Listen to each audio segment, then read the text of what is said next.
Okay, so this meeting of the U.S. Commission on Civil Rights comes to order at 11:32 a.m. on June 7th, 2019. The meeting takes place at the Commission's headquarters located at 1331 Pennsylvania Avenue Northwest, Washington, D.C. I'm Chair Catherine Lehman. The commissioners who are present in addition to me are Vice Chair Timmons Goodson, Commissioner Degley, Commissioner Chladni, and Commissioner Narasaki. On the phone, if you could confirm you are on the line after I say your name. I believe we have Commissioner Harriet. Yes. Thank you. And Commissioner Yaki? Yes, but there's a really annoying hum coming from on our line. Thanks for letting me know. We'll see what we can do to correct that. That means that we have a quorum of the commissioners present. Court reporter, could you confirm that you are present? Yes, ma'am. Thank you. Mr. Staff Director, could you confirm that you're on the phone? I am on the phone. Thank you. The meeting will now come to order. Is there a motion to approve the agenda for this business meeting?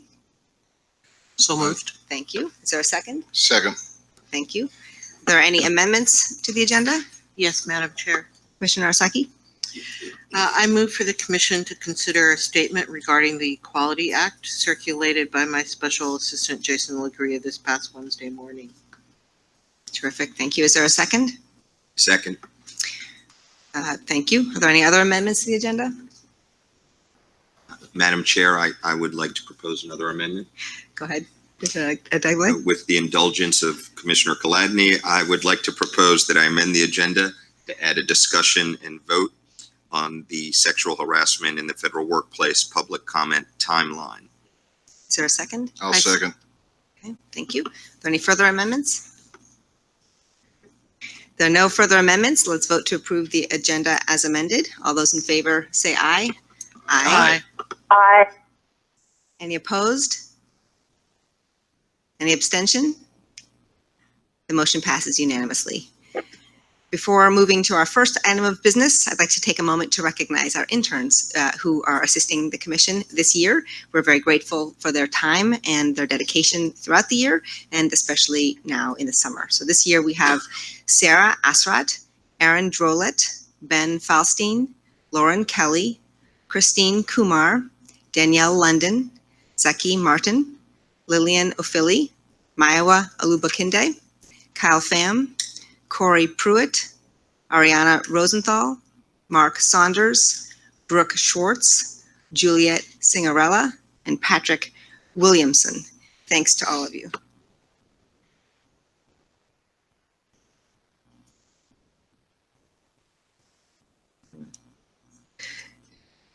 He's not here.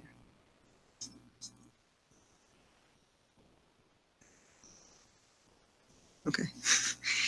So now we'll actually turn to our agenda, and our first item on the agenda is hearing from the chair of our very prolific Connecticut Advisory Committee, David Mcguire, on the committee's most recent advisory memorandum on prosecutorial practices. Chair Mcguire. Thank you so much for having me. I'd like to start by thanking the commission staff that really helped make this happen in a very short amount of time, Barbara and Evelyn. We held our briefing on April 2nd at the Legislative Office Building here in Connecticut, and we were convening to examine racial disparities in our criminal justice system here, which are amongst the worst in the country. Connecticut is very fortunate to have very detailed data about our prison system, but we really don't have much about the front end of the system. We believe it's in somewhat of a black box. So we had a total of 9 panelists on 2 panels, and also heard from the public on the second. The first panel was Connecticut-specific experts and folks that deal with the system. We had 2 prosecutors, we had a public defender, and then we had the Undersecretary of Criminal Justice for the Office of Policy and Management. We had a really robust hour and 20-minute or so discussion and pulled out some of the peculiarities with our system here in Connecticut. We're unique in that we are one of 3 states that appoint prosecutors. We do not elect them, and typically once they're appointed, they get reappointed without fail every time they're up for reappointment in every 8 years. We're also unique in that our agency, the Criminal Justice Division is not considered a public agency under the Freedom of Information Act. So it's literally impossible for watchdog groups, policymakers, or the public to get access to data about our system. And then lastly, we uncovered that our prosecutors do not have a digital case management system. So they are literally using buckets filled with manila envelopes and files and carting those to and from court. So there's not a really easy way for administrators or the state's attorneys to really have a handle on the larger trends about their docket. So we had that first panel, and then we segued into a second panel of national experts, and we had prosecutors from the Brooklyn DA's office, from the Philadelphia DA's office. We had a professor from UPenn Law School who focuses and runs a clinic on criminal justice reform, and then we had a representative from Fair and Just Prosecution with us. And they gave us some really great feedback. They were fortunately able to hear the first panel and gave us some reflection, talked about the work that they did either at their agencies or in their working on criminal justice reform. And those were really helpful in allowing the SAC to come up with some pretty quick recommendations regarding a pending piece of legislation that was, already had a public hearing, but was definitely something that could be improved on. So we really quickly turned it around. By the third week in April, we had our advisory memo approved, and we actually released it on May 1st, so just under a month. We got that out there. It was received very, very positively by the legislature here in Connecticut. Both Democrats and Republicans really embraced it. We had some great conversations, and a couple of members actually went and met with some representatives. We also met with the chief state's attorney here, who was very, very happy to have us get involved. Ultimately, we pushed for the legislature to pass a law to mandate the data collection and to make that data public. We also were trying to reform the process around how prosecutors are appointed and whether the public has access or input into that. And I'm proud to say that in the last week of the session, so that was late last week and Wednesday of this week, the legislature did pass a really comprehensive and sweeping prosecutorial transparency bill. The Associated Press ran a national story calling it the first of its kind in the country, because there are several counties and cities that are now aggregating data on race and really taking a look at them. There's no state that is doing that yet. So the SAC was very, very influential in bringing the prosecutors along and also getting a couple of different points in the legislation that were not in it when we were having our briefing.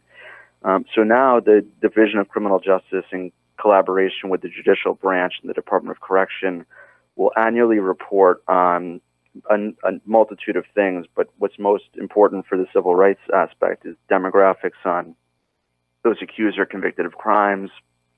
It's got a slew of information on charging, diversionary programs, conditions of probation, restitution requirements. So when this data comes in, we as a SAC will be able to take a look at it and potentially find some of the front-end sources of the really huge racial disparities in our system. It also tasks the Office of Policy and Management, which is a very well-respected branch of our government here, with analyzing that data annually and making a presentation to the Judiciary Committee, which is a public presentation. That will start not later than July of 2020. So it's going to be a pretty quick turnaround. Within a year, we'll have that analysis and report. And then really significantly, there was an amendment at the very end of the session, which was spurred by our recommendations, I believe, that now requires those Criminal Justice Commission meetings to be held at the Legislative Office Building with a public comment period, and it must be noticed in advance. Those are all really big changes. Right now, there's really no meaningful notice to the public of those meetings where prosecutors are re-interviewed and either appointed or reappointed. There's no public comment period currently, and when the law is signed in, and when it's signed into law, that will be a requirement. And they're held right now at the prosecutor's office, and it's really not a friendly environment for the public to engage. So now it will be in the Legislative Office Building, which is centrally located, and we imagine that most of these will be carried on CTN, which is Connecticut's version of C-SPAN. So all in all, I have to say that, you know, the SAC really pulled together with commission staff. We got, I think, a really impressive memo together in short order, and it made a big impact this session. So that's the summary. If anyone has any questions, I'm happy to field them. Thank you, Chair Mcguire. I'll open for questions. Commissioner Cladney? Thank you, Madam Chair. Mr. Mcguire, I find your report very interesting, and I want to thank you and your committee for the fine work, especially in, like you said, how fast you were able to do it. In the first recommendation, you talk about the data you want to collect, and when I read it, I was wondering, is that total data you're collecting on defendants and everything like that, or are you also proposing to collect data per case when it comes to pleas and plea bargains and sentences, things like that? The idea that it will be individual case data. There's a provision in the bill, which I do believe will be signed in the next week or so, that will protect the anonymity of defendants, particularly of vulnerable classes, so juveniles, or if the case is such that it would be very easily linked to someone, there can be either redaction or withheld from the individual reporting. But really what we're looking at is trying to get data from specific courthouses. What we have identified as a SAC is that there is not one standard of justice here in Connecticut. We have 13 state's attorneys who essentially run that district, and they have very different practices. And I believe, this is anecdotal at this point, but I believe that some of those state's attorneys are much more aggressive, and I think we will find some potential bias in some of the districts. So really what we're looking for is being able to boil it down to geographical regions as well as, you know, classes. So folks that were held pre-trial, for example, and look at that. And the data that's going to be collected and shared out now will allow us to do that kind of fine sorting through it. When did you, by any chance, look at the software and the ability of it to simply sort this type of data? So we were able to ask the two prosecutors in the first panel about that digital case management system. They've gotten funding for that several years ago and have been in a slow process of developing that. The good news is that we brought some attention to it. There were quite a few people at our briefing, and it was also televised. So I think this is going to likely spur the development of that. The public defenders, for example, in Connecticut, who representative of that division was also on the panel, developed a digital case management system 3 years ago. And they shared some, you know, bumps in the road, but how ultimately that has made management of their docket and analysis a lot easier. So I do think that we will remain engaged to make sure that this bill is complied with. And part of it is there's going to need to be that implementation of that digital case management system. And one final question. Thank you, Madam Chair. Has your committee ever thought about seeing if this type of data would be applicable to your trial courts and how your judges rule and sentences provided to defendants from those judges? I think that is definitely the next step. I think once we, particularly on the pretrial and sentencing components, get some data, I think the next step, if we do see some outliers, would be to look to judicial statistics, because ultimately in all these cases there's judicial action. The prosecutors are, I believe, the most powerful actor in the courtroom, but they're not the only decision maker. Clearly the judges have a very significant role. We are very much interested in that. Our judicial branch has been moving forward, and they're now requiring bias-free training for all judges at their annual training. But I do think that sort of collection would be useful and potentially a next step. Thank you so much, and thank you for your good work.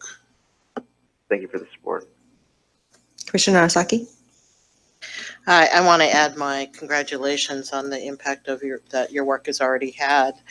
I just have a couple questions, particularly since this is Gay Pride Month. I'm wondering, in one of the initial recommendations, you talked about the categories of data that you're looking for, and I didn't see an inclusion of LGBTQ status, and I'm just wondering whether I'm not there's sure been if it's discussion. Commissioner, you're I cutting think in and out. breaking in and out. Yeah, Commissioner Narasaki, this is Commissioner Yaki. We were only catching, if he's on the same line as I am, we were only getting about every third word you were saying. Whenever you paused, it would just simply drop out, and we couldn't hear you. We're going to try to work on that, but Commissioner Narasaki, you want to try again? Okay, I'm like as close to the mic as I can be. Can you hear me now? It's a lot better. Okay, great. Sorry about that. No worries.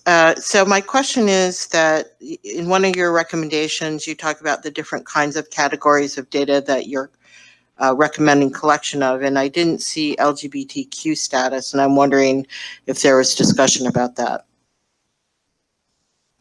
So there was not explicit discussion about that, and the bill that passed names several categories, but it's not an exclusive list. So it's something that it mandates that they have data on race, sex, age, and ethnicity. I do believe the head at OPM, the Office of Policy and Management, is going to be the key for implementation, and he served on that first panel and has definitely been a big proponent of the legislation and is open to suggestions. So that is something we could absolutely explore. One tricky thing would be where they would pull that data from and whether it would be available from any of the systems, because they're going to pull from several different systems. But I do think that's a good suggestion that I can certainly follow up on with the person that will be implementing this law. Great, thank you. Commissioner Degler? Yes, I wanted to add my thanks to the Connecticut State Advisory Committee. This is the second time in recent years that you've been before us talking about your work, and the reports and the quality of the work has been excellent, and obviously having an impact in Connecticut and perhaps beyond that. So I begin with thanks and congratulations. But I do have a specific question for one dimension of the training, and perhaps a resource that may go beyond training for prosecutors. And I noted in your memo, you said that one of the pieces of training being contemplated is training on the impact of prosecutors' decisions. And there are certain dimensions of prosecutions that raise a group of ethical issues and considerations that could be hard for individual line prosecutors to work through without adequate supervisory support and a clear path to go to consult and talk about those issues. And so sometimes prosecutors' offices try to handle them internally by having an identified person that is prepared to work through these things with prosecutors that have a number of cases. But there are also some models being explored out there consistent with the attorney-client privilege to have a advisory body that folks can reach out to try and stop some problems that could be baked into cases. And so I'm wondering if this ethical dimension of prosecutions was any part of the conversation. Not specifically, and those are great suggestions, some of which I hadn't really thought about. Unfortunately, the budget that passed and will be signed by the governor does give some increase to the Division of Criminal Justice, but there's none specifically for the training line item. Unbelievably, they're allocated, I believe it's $20,000 a year for training the entire division's attorneys and staff, which is just kind of ridiculous. What we are trying to do is urge them to not only keep pushing for a larger appropriation, but to also look to out-of-state nonprofits who have been doing a lot of work with prosecutors' offices across the country and providing training. Sounds very much like what you're talking about is something that may be offered through one of these entities that has grant funding. The fact that this law is now in place, I do believe it's going to make Connecticut a real focus of academia and nonprofits that are seeking to improve and streamline prosecution. to increase public safety and also curb implicit bias. Because we will be the only state in the country with a statewide data set. And so I appreciate that recommendation, and will certainly pass on both to the SAC, but also to agency heads, particularly the Chief State's Attorney, some of those concepts. And obviously we wouldn't be a formal actor in them applying or getting connected with some of these out-of-state funders that are looking to do this work. But I can certainly make the suggestion and flag the issues that you just raised. That's great. And one additional source of information that could be fed into this if it gets stood up at some future point is just an examination of some appeals and reversals to see if there are any common set of problems or difficulties. We're losing you, Commissioner. Yeah, I'm sorry. We can't. Yeah, sorry about that. Can you hear me now? Yeah, yes, we can hear you now. Okay. I was just suggesting that to the extent that capacity gets built out at some future point, it seems obvious, but there's some lessons that could be learned from reversals and test cases, and it can be fed into the training to the extent that there are prosecutions that are turned away because of mistakes that got built into the prosecution, holding those up as lessons for prosecutors so that they can learn them on the front end. I'm very mindful of the crush of work that many prosecutors face, and making the space to reflect on these issues and to have support about how to do it right is a really pragmatic but important concern. I'm going to pause here and note that makes the technical difficulties I think we're having are going to require us to have everyone on the line hang up and then all of us dial back in. Let's try to get through Chair Mcguire's presentation. I know the Vice Chair has a question as well. And then we'll take a 5-minute pause in the business meeting so that all on the line can hang And I up. have a question as well. Okay, so we'll do Commissioner Yaki and the Vice Chair, and then we'll hang up. But I think this is untenable for us to continue. So Chair Mcguire, I apologize that during your presentation we've had this As long difficulty. as folks can hear me, that yeah, that's fine. Great, thank you. So Madam Vice Chair. Yes, thank you very much, Chair Mcguire.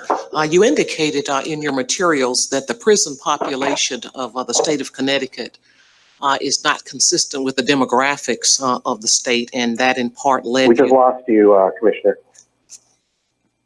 Commissioner Yaki, we're going to do the best we can, but if you were here in the room, you would see that people are really right at the mic. So there's nothing more that we can do now, and we'll hang up after this presentation. Chair, look, I'm just reporting to you. I'm on the line with Chair Mcguire, and I'm just reporting to you when we can't hear. It's just to let you know that we can't hear. It's not to criticize. Very much appreciated, Commissioner Yaki, and I'm letting you know what we're going to do. Go ahead, Madam Vice Chair. Yes, I was simply indicating that it stated in the materials, Chair Mcguire, that the prison population of Connecticut does not or is not consistent with the demographics of the state of Connecticut. And that in part led you to look at this question of prosecutorial appointment, the process, and the various practices. And one of your stated purposes was to determine whether those issues contributed to the racial disparities found in the prison system. Did you arrive at a conclusion, or did you answer that question?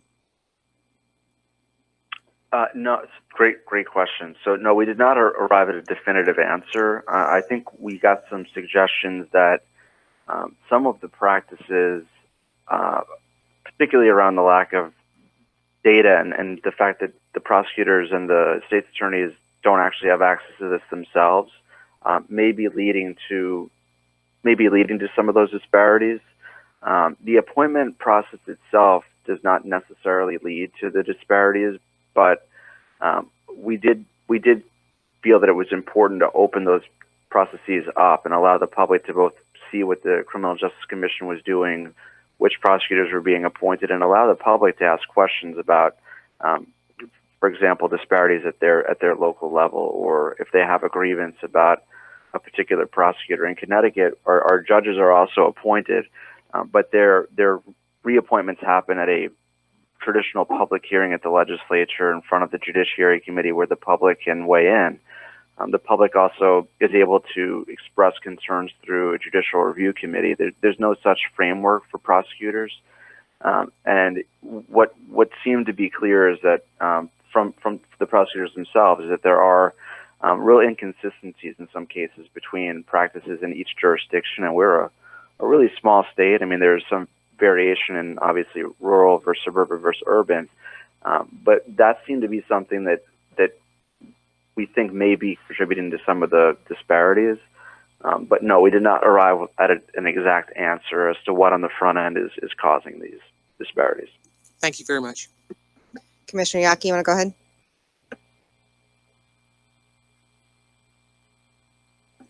Commissioner Yaki?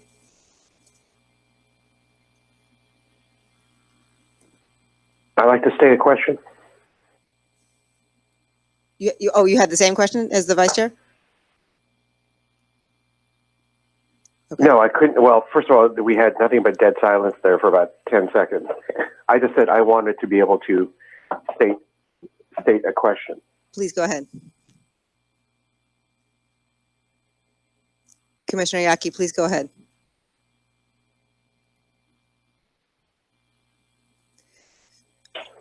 Commissioner Yaki, I'm inviting you to go ahead. I'm not sure if you can hear me. Now we I just heard that. Well, Mr. Chair, I just wanted to, actually, it was not really a question. I think my colleagues covered a lot of the issues, but what I wanted to bring up is that I've been on this commission for a long time, and during a large part of that time, the SACs were seen but not heard. And I just wanted to commend you and want you to take back to your members the appreciation of certainly me, and I think I speak on behalf of my commissioners, of your activity, your devotion to this duty, the thoroughness with which you have approached this, the comprehensive nature that you have used in your approaches, and the fact that you have varied interest in different items, and most importantly, what's impressive for us is, and for me, I should say, is the activity that goes outside of the SAC and into direct advocacy, advice, and becoming a part of the process itself, the mechanics, the machinery for making changes at the state level on behalf of civil rights. I just wanted to say to you how much I appreciate that. Thank you for your leadership, and please keep up the good work.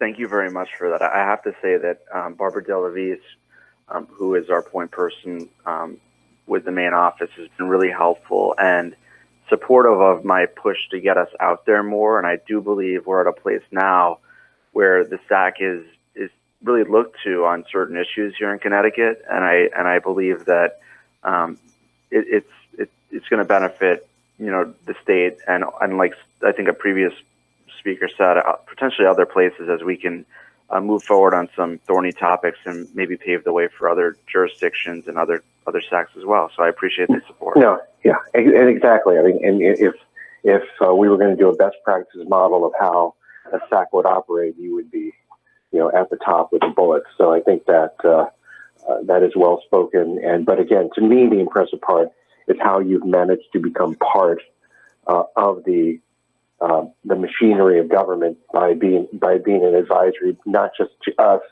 but to what we hoped would be how SACs would work to the state governments as well on our behalf. We can't do everything. We are limited by what we can do, and your ability to take the message and honor the commitment to civil rights to your state legislator, to the prosecutorial and justice system is really something to be admired. So thank you very much. Thank you again. So with that, thank you very much, Chair Mcguire, for your service and for your leadership on the Connecticut State Advisory Committee and for taking the time to speak with us today. For all, we're going to take a 5-minute break in the business meeting, and I hope all on the phone will hang up and call back in, and we will hope that we will have a more productive connection moving forward. So we'll pause. Bring us back to the commission meeting. The business meeting will reconvene. It's now 12:09 p.m. And we will turn to the chair of our also quite productive Rhode Island Advisory Committee, Jennifer Steinfeld, on the committee's advisory memorandum on voting rights. Ms. Steinfeld. Great. Well, thank you, Chair Lehman, and to the members of the Commission for inviting me today to talk about the Rhode Island SAC's voting rights findings. It was really our privilege to be able to host a hearing on this topic in support of the Commission's work. The Rhode Island SAC held a video briefing in support of the Commission's statutory enforcement report on May 29th, 2018, which I was a little surprised when I looked back at the dates to see it's been a year already. But this topic remains highly relevant for Rhode Island.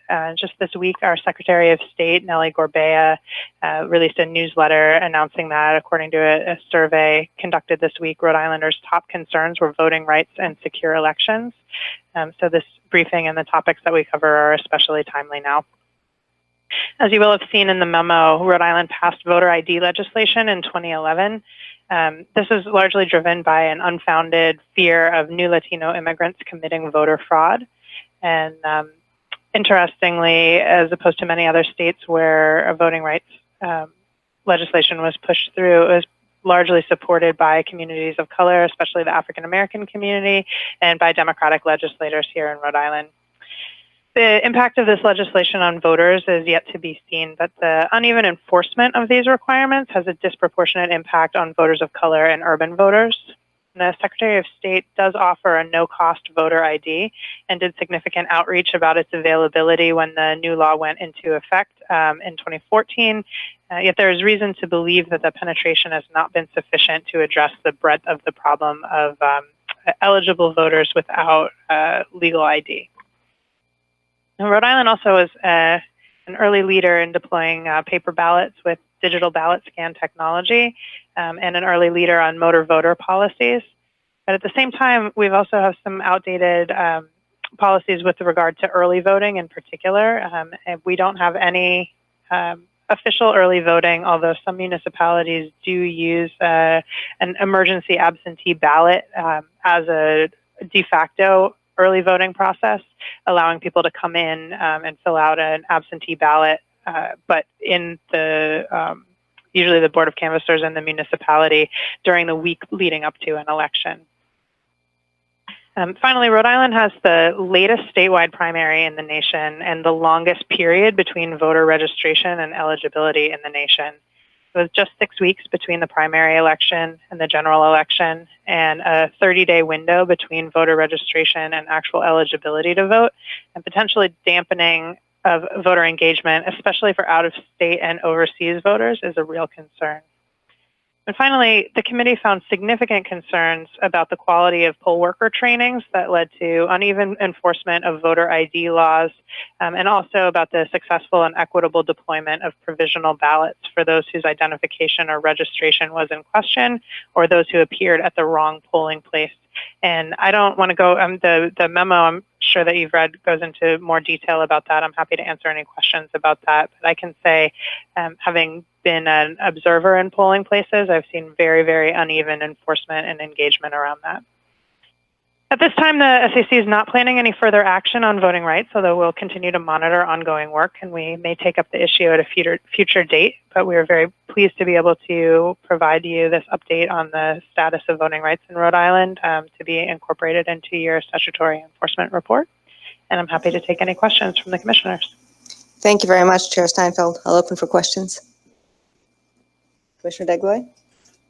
Thank you for your report, and thanks for taking a look at this issue. It has been not quite a decade, but some period of time since Rhode Island put its voter ID law in place. And I'm just wondering what your sense is in terms of what the feeling is on the ground in the state about whether or not taking a run at some more some efforts that are designed to expand access to the franchise are percolating in Rhode Island. I think there are some states that are focused on doing this, and I'm wondering, in light of this discussion and other considerations, what your sense of things is. Yeah, I mean, there have been a few things. This unrelated to my SAC work, I am very, very involved in civic engagement. So this is something I care about a lot and happen to know a fair amount about. There have been a number of efforts to expand voting rights, although not to specifically repeal the voter ID legislation. I think it has not so much since the passage, but in the last couple of years, allowed us to, it's been brought into some national, I would say, unfounded concerns about commission of voter fraud. And so I don't think repealing that would be an effort that would have any traction at this time. However, in terms of working to make sure that poll workers are engaged and enforced, that the training that they're getting is broad enough to include issues around voter ID. For instance, they're just supposed to ask everybody for voter identification, for approved identification. And we have a lot of people who have been working in a polling place in their community for a long time, and they'll say, oh, but I know that person, and that's not allowable. They should be asking every single voter who comes in. And so, of course, that ends up with having long-standing neighborhood residents not having to provide ID and newer residents being asked to provide ID, which has a mood of making people feel less welcome in communities, especially those that are changing with regard to racial demographics. There's also been an expansion effort. We now can have, with the motor voter law, when young people are 16, they can pre-register to vote, although they're not able to vote until they're 18. So that's a really wonderful way to get young people registered. It obviously doesn't necessarily turn into actual voting behavior, but is one way that we're working on expansion. We also have fairly liberal rules around college students, and we do have a large college student population being eligible to vote in Rhode Island. The process for establishing residency is fairly lenient. We have online voter registration, which I think was a wonderful add to be able to do that. That's only open to people with a Rhode Island driver's license, but the Secretary of State's office and the Department of Motor Vehicles are able to communicate directly, which is a really wonderful tool as well. So I think that there are some places where we're doing some expansion. I think we could do better in just letting people know, letting voters know that the voter ID is available. I work for the mayor of Providence, and we have a municipal ID that's also an acceptable ID for voting. And we're working really hard within the city, which is the capital city and about 20% of the statewide population, to let people know that we have an affordable $25 fee. And working with the Secretary of State to make sure that when the law first passed, they did a big mobile outreach process, and we want them to continue to do that around voting.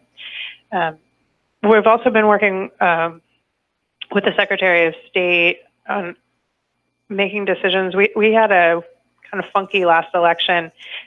Primary day fell on a Jewish holiday, and so our primary was on a Wednesday rather than on a Tuesday, and that notification was not effectively communicated to voters. And in addition, a lot of the polling places actually changed, so it was a different day and a different location for a lot of voters. And so there has been a lot of concern about the way that voters are notified about where and when they're supposed to vote through official channels, and not leaving that up to campaigns, which obviously have a vested interest in letting some people know and not letting other people know where and when to get out and vote.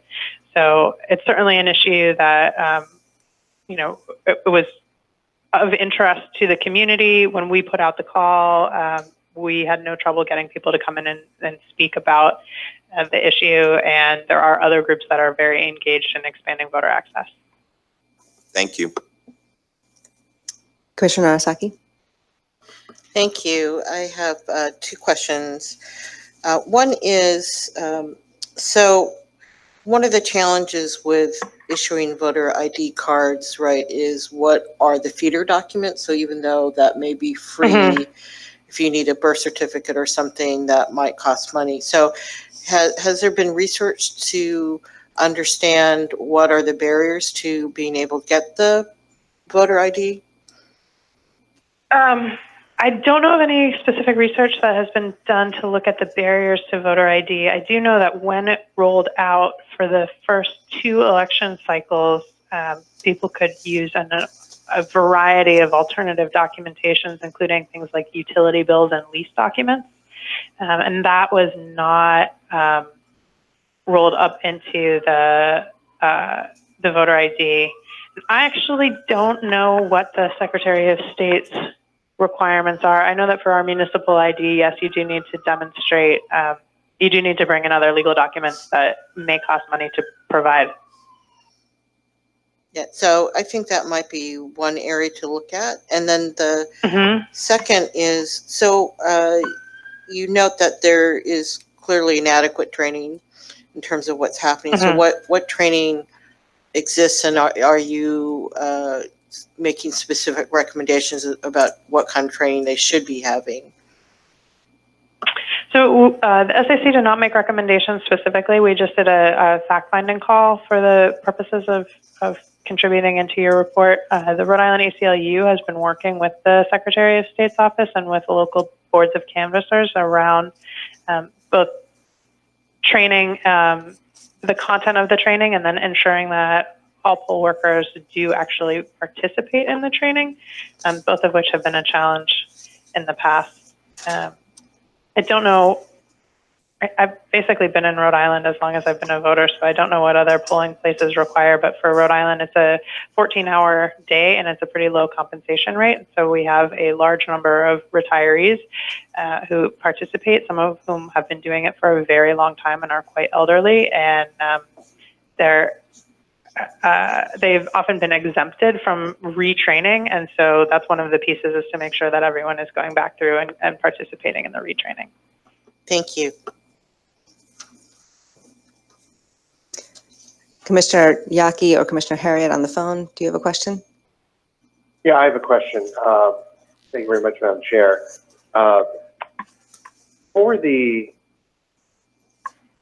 What kind of studies have been done regarding voter registration and voting rates?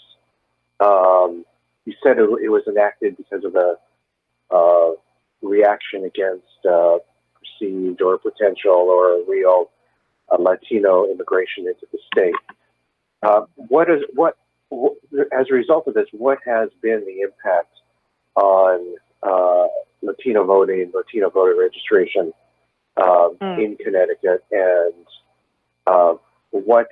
and then there's another community that suffers a lot from a lack of documentation, and that's seniors.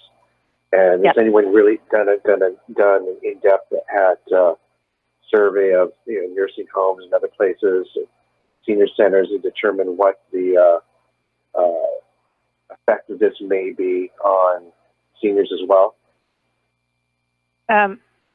Well, first let me say I can't speak to Connecticut. I'm the SAC chair from Rhode Island, so. Sorry. But sorry. No, that's fine. I just wanted to clarify. So I'm not familiar with any specific large-scale studies that looked at voter registration and voter rates. What I can tell you is that I just want to clarify one point. The concern was not about specifically Latino voters, but about voter fraud, and the kind of community-based conversation was that in some traditionally African-American communities where there were a large number of Latino immigrants,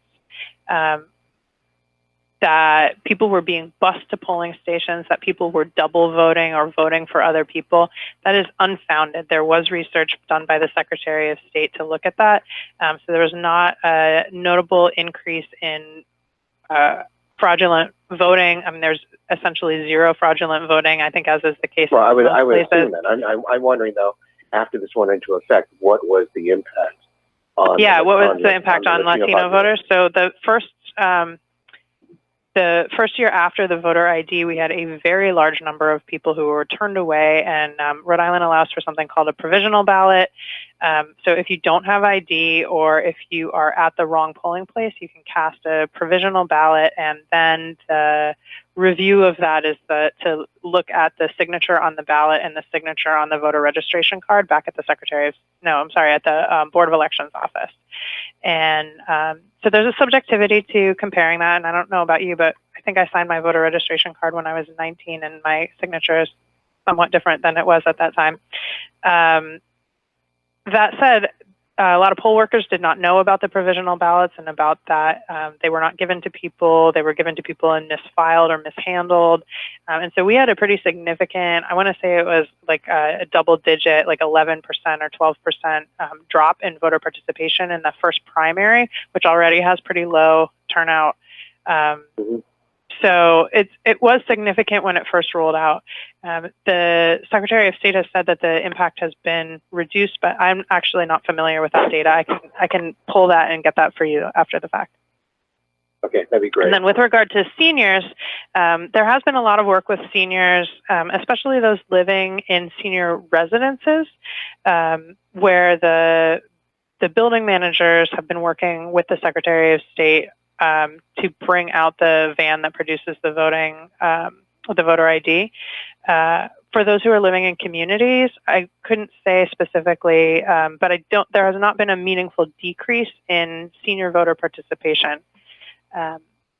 So we tend to have a pretty high rate of senior voting. We have a lot of polling places that are located in senior high rises, in nursing homes and other facilities. And for the ease of getting seniors, so that they don't have to move, that other people are moving to them.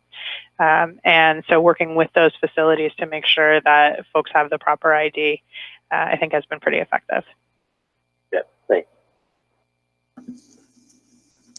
Thank you. And if there are no further questions, then we'll move to our next item on the agenda. First, thank you to Chair Steinfeld for your service and for your leadership for the Rhode Island State Advisory Committee and for taking the time to speak to us today.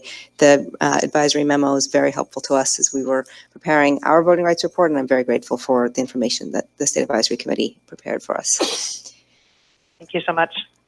Next, we have a proposed timeline for the Commission's project on Title IX and campus free speech. To begin discussion, I'll move to approve the timeline as circulated to all commissioners in advance of this meeting. Do I have a second? I second. I'll second. Thank you. Do we have any discussion of this motion? Hearing none, I'll call the question and take a roll call vote. Commissioner Adegbile, how do you vote? Aye. Commissioner Harriet? Yes. Commissioner Chladni? Yes. Commissioner Narasaki? Yes. Commissioner Yaki? Aye. Vice Chair Timmons Goodson? Yes. And I vote yes. The motion passes unanimously. Thank you. Our next item is the extension of stand your ground statement deadlines. To begin discussion, is there a motion? So moved. Is there a second? I second. I think perhaps we should be clear that the motion, Commissioner Yaki might, please correct me if I'm wrong, but the motion is to extend the statement deadline so that statements are due on June 14th, 2019, rebuttals are due on July 15, 2019, and so rebuttal notice, if any, would be due on July 22nd, and any so rebuttal text would be due on July 29th, 2019. Commissioner Yaki, is that correct? Yeah. Thank you. Madam Chair, do we anticipate any more continuances on this matter? Does anybody, I guess that's what I'm asking. I do not, and having heard from no one else, Okay, I think thank we you. can't predict the future. Okay, unless there's further discussion, I'll call the question and take a roll call vote. Commissioner Adegbile, how do you vote? Abstain. Commissioner Harriet? I'll vote yes, but I'm not inclined to vote yes on any further extensions. Okay. Commissioner Chladni? Yes. Commissioner Narasaki? Yes, I'm with Gail on that. Commissioner Yaki? Aye. Vice Chair Timmons Goodson? Yes. And I vote yes. There's one abstention and all other votes were in favor, so the motion passes. We'll turn next to discussion and vote on the proposed slate for our Virginia Advisory Committee. Before we begin the discussion, I remind my fellow commissioners that objections to this nomination have already been shared with all the commissioners. To the extent that we would like to discuss continuing objections, I remind my fellow commissioners that the commission has a policy to not defame, degrade, or intimidate any person. Each of these individuals has agreed to volunteer time and energy in the pursuit of protection of civil rights. With that said, I move that the commission appoint the following individuals to the Virginia Advisory Committee based on the recommendation of the staff director: K. Sheikh Pal, Brenda Abdulal, Maria Almond, Jason Brennan, Angela Sicolo, Edgardo Cortez, Anne Haney, William Hyde, Lisa Lynn Jacobs, Ben Nguyen, Arthur Reiser, Ilya Shapiro, Raul Daniel Vargas, and Andrew Wright. With this motion, the Commission will also appoint Kay Sheik Powell as the Chair of the Virginia Advisory Committee. All of these members will serve as uncompensated government employees. If the motion passes, the Commission will authorize the Staff Director to execute the appropriate paperwork for the appointments. Do I have a second for this motion? Commissioner Gladney, second. Thank you. Any discussion on this slate? Madam Chair, Commissioner Arasaki? I just want to compliment the staff for the recruitment of members who are diverse on many, many different levels. So thank you very much for that effort. Thank you. Any other discussion of the slate? Hearing none, I'll call the question and take a roll call vote. Commissioner Degbele, how do you vote? Abstain. Commissioner Harriet? I vote no. I think there are still serious viewpoint balance problems here, and I believe that the commission staff has not been taking us seriously on that. So no. Commissioner Gladney? Yes. Commissioner Narasaki? Yes. Commissioner Yaki? Aye, and I welcome Ann to the SAC. Thank you. Vice Chair Timmons-Goodson? Yes.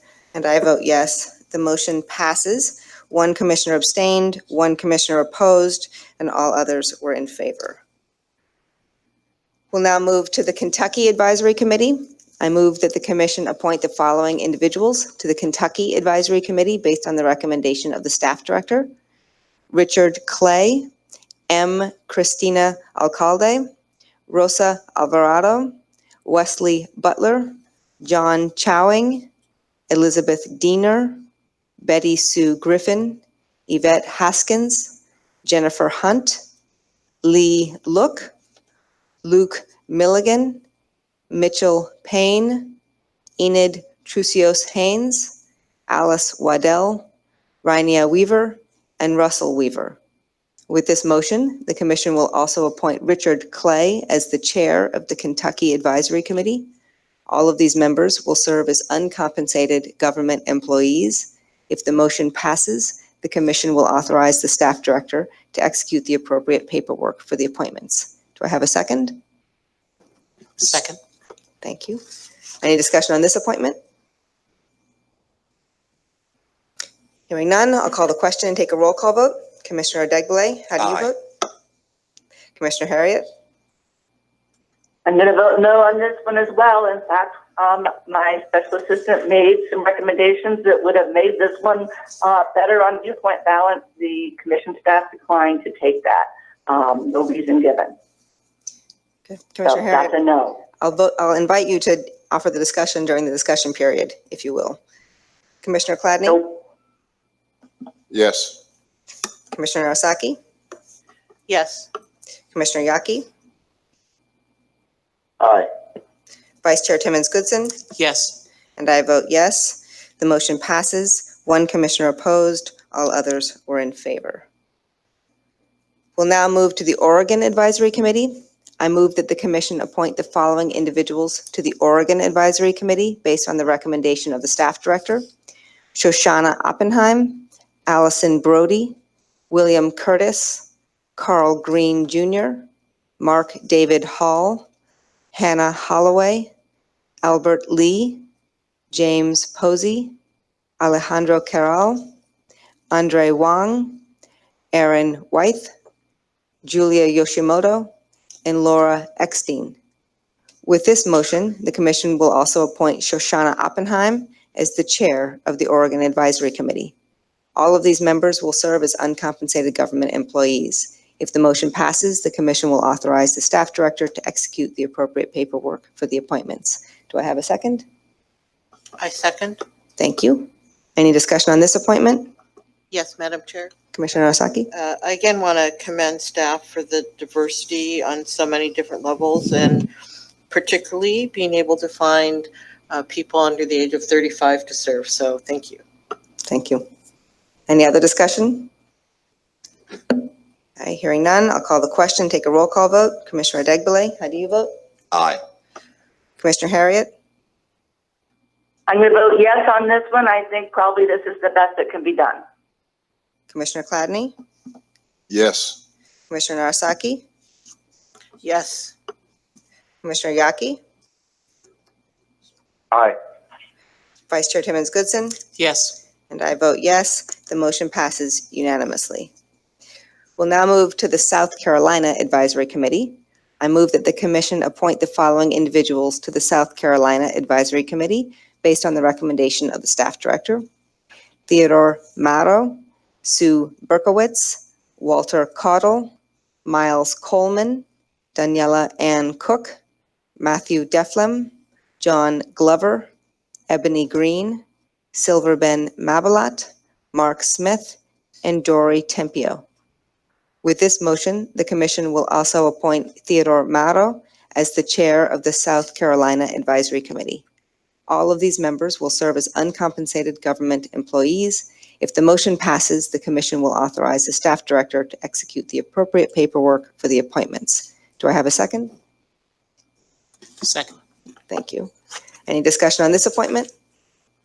Yes, Madam Chair, I'd like to commend the staff for their efforts in recruiting people with disabilities to be reflected on this panel. Thank you very much. Thank you. Any other discussion? I'll call the question, take a roll call vote. Commissioner Adegbile, how do you vote? Aye. Commissioner Harriet? I'm going to vote no on this one for the same reason I voted no earlier. Recommendations were made that would have balanced this stack, but they were not taken. Commissioner Chladni? Yes. Commissioner Narasaki? Yes. Commissioner Yaki? Aye. Vice Chair Timmons Goodson? Yes. And I vote yes. The motion passes. One commissioner opposed. All others were in favor. The next item on our amended agenda is a discussion and vote on a proposed statement titled U.S. Commission on Civil Rights Supports Securing Equal Rights for LGBT Community, introduced by Commissioner Narasaki. Commissioner Narasaki, could you please read the statement proposed for consideration? Yes, thank you, Madam Chair. And by custom, I will not be reading the footnotes to this. Thank you. The title is U.S. Commission on Civil Rights Supports Securing Equal Rights for LGBT Community. The U.S. Commission on Civil Rights applauds the passage of the Equality Act by the House of Representatives as an important first federal step in securing the equal rights of the LGBT community. The bill amends the Civil Rights Act of 1964 and other civil rights laws to explicitly ban discrimination against LGBT people in public accommodations, education, federally funded programs, employment, housing, credit opportunities, and jury service. In a November 2017 report entitled Working for Inclusion, Time for Congress to Enact Federal Legislation to Address Workplace Discrimination Against Lesbian, Gay, Bisexual, and Transgender Americans, the Commission recognized that federal law, properly interpreted, already protects LGBT persons from discrimination in the workplace.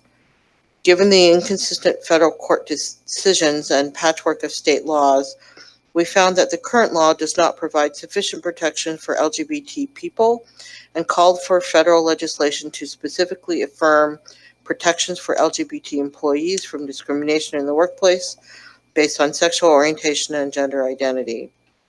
We further noted that without uniform protections, it is possible in some states for a lesbian couple to be married on Saturday and fired on Monday for putting a wedding picture on their desks.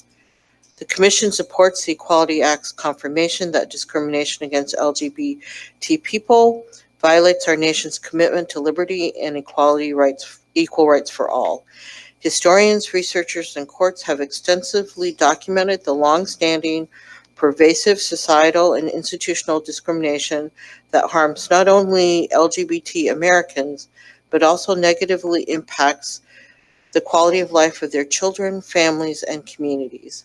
Members of the LGBT community continue to face discrimination performing even the most basic activities, such as using the restroom, obtaining health care, or seeking out housing. All people, regardless of their sexual orientation or gender identity, deserve equal civil and human rights, and the Commission urges the Senate to also secure the equal rights of LGBT Americans. Chair Catherine E. Lehman stated, explicit federal statutory protections for LGBT American civil rights are long overdue. The Commission encourages Congress to complete the job and ensure that all Americans, regardless of sexual orientation and gender identity, can live free from discrimination. And that's the end. Thank you, Commissioner Narasaki. I will say before we move to approve the statement that I have had some time to reconsider the quote. And so if you don't mind, I'd like to offer a friendly amendment to the quote that would replace complete the job with take this important next step. Since it's your quote, I, of course, accept the friendly amendment. Appreciate the graciousness. Thank you. Do we have a motion to approve the statement to open the floor for discussion? So moved. Thank you. Is there a second? Second. Thank you. Any discussion of the statement? I'll begin with you, Commissioner Narasaki, as the sponsor of the statement. I think it's particularly appropriate, since this is the beginning of Pride Month, that we make this statement. It is, as in the quote of the chair, very long overdue, and I'm proud to offer this statement. Thank you. Any further discussion? Hearing none, I'll call the question and take a roll call vote. Commissioner Degbele, how do you vote? Aye. Commissioner Harriet? Did you call me? I did. Okay, yeah. I agree that the current law probably doesn't cover everything that I believe should be covered, and I suspect that something could be worked out on different legislation, but I'm going to have to vote no on this one. Commissioner Chladni? Yes. Commissioner Narasaki? Yes. Commissioner Yaki? Yes. Aye. Vice Chair Timmons-Goodson? A-okay. Vice Chair Timmons-Goodson? Yes. And I vote yes. The motion passes. One commissioner opposed. All others were in favor. Next on our amended agenda is a discussion and vote on the public comment deadline for our project on sexual harassment in federal workplaces. To begin, is there a motion? I'd like to make a motion to extend that deadline. I second. You want to give us the dates you're extending to, Commissioner Degley? Yes, I was just pausing for a dramatic pause. And it's eagerly seconded. But I appreciate Commissioner Narasaki's support. I move to extend the deadline of the sexual harassment public comment period from 30 days to 45 days, which would be from June 10th to June 25th, to allow a full opportunity for the public to participate. Thank you. Commissioner Narasaki, do you still second? I even more vigorously second. Thank you. Any discussion on this amendment, this motion? Hearing none, I will take a roll call vote and call the question. Commissioner Adegbile, how do you vote? Aye. Commissioner Harriet? Aye. Commissioner Chladni? Yes. Commissioner Narasaki? Yes. Commissioner Yaki? Aye. Vice Chair Timmons-Goodson? Yes. And I vote yes. The motion passes unanimously. Next, we'll hear from the Staff Director, Mauro Morales, for the monthly Staff Director's Report. Mr. Staff Director? Thank you, Madam Chair. In the interest of time, I have nothing more to add than what is already contained in the Staff Director's Report. As always, I'm available for any commissioner if they have a specific question about something contained in the report. With that, I will yield back the balance of my time. Okay, thank you. So with that, I think we'll take a pause. We have scheduled our speaker series, which I'm very excited about, and we scheduled it for 1:30 p.m. So we'll take a pause in this meeting and recess until 1:30 p.m. to begin our speaker series. Thank you.